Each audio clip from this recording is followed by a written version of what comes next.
Welcome to WarBird Models.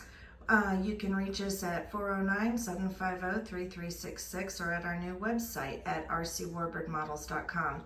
Today we are bringing you our newest paint scheme of the F8F or Bearcat. Sorry, it's our Reno racer.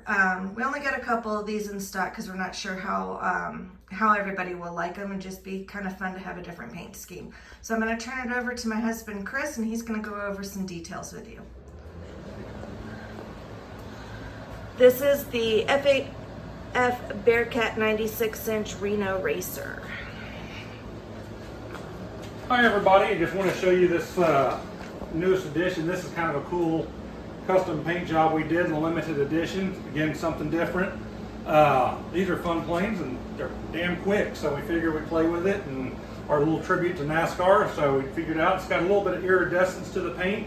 I'm not sure if you can see that in the videos or not, but A little bit. very neat. And take a look, we've got a more thorough video on the same Bearcat in blue in our military version. The military version comes with ordnance. This one obviously does not have the fuel tank and the bombs on it. It has the fuel tank. Not the external fuel Oh, tank. not the external. Internal fuel tank, it does have an internal fuel tank that comes with it. And they're pretty decent fuel tanks. It's got the incidents built into the firewall. This is just tacked together so you can change it forward or back depending on what engine you want to use. These will use an 80 fly just fine and be pretty quick on an 85 two-stroke. You want to put a 120 size twin two-stroke, they work fine. To keep everything within the cowl, you have to use the angled plugs on it. Or we've got some fancy 150 size radials that fly these awesome. One thing, when you do figure out your cowling and glue, or not your cowling, but when your firewall, glue it together, make sure you use some fiberglass or carbon fiber reinforcements on the corners. You want your models to live a long time there. It's a neat thing. The cowlings on these are huge, and we put a carbon fiber ring in them to reinforce them. So when you mount it, that really helps out in structural, being a little bit more rigid and holding up better. Neat paint job, full composite wings, carbon fiber wing tube.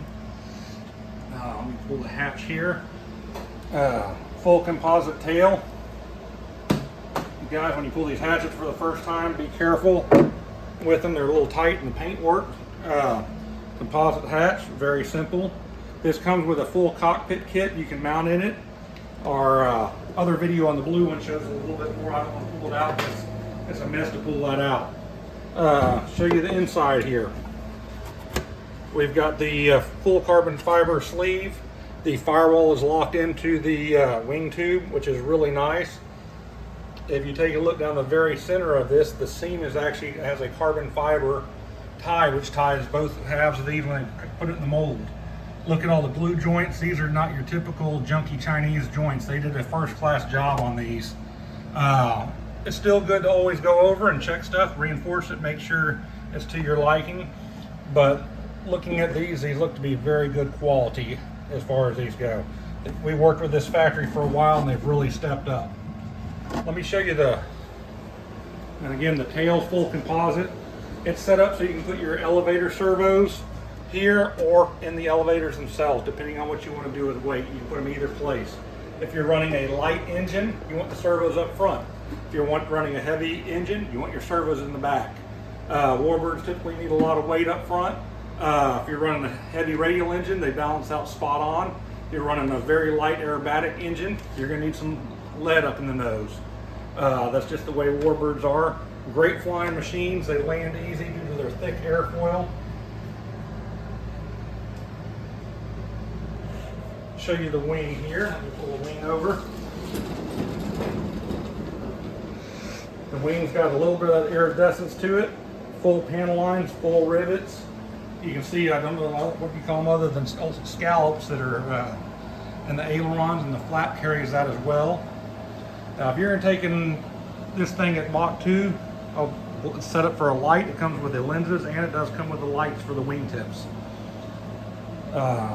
It does have the flaps for full composite. This is an Airx laid up wing, so it's got the foam core, and then it is a vacuum bag when they're laid up. But really good, nice job on the layup on this. They did a real good job. Lots of carbon fiber in the wheel wells, heavier blocks on the landing gears, heavier, thicker mounts. Your wing root, right, piece of wood is a lot thicker. Again, real good glue joints. So very impressed with their quality. These CY models has really stepped up, and it should be fun. And let me know if you want your hands on one of these. I've got a few of these. They're very limited. Got to show you the candy there that goes in the front now. These are the NGH 150 radials, and it looks like it was made for this. It just drops right in that cowl, no problem at all. So I've got probably about 10 of those in stock as well, and we've run these and are very impressed with them. So give us a holler if we can help you out. WarBird Models. Appreciate it, guys.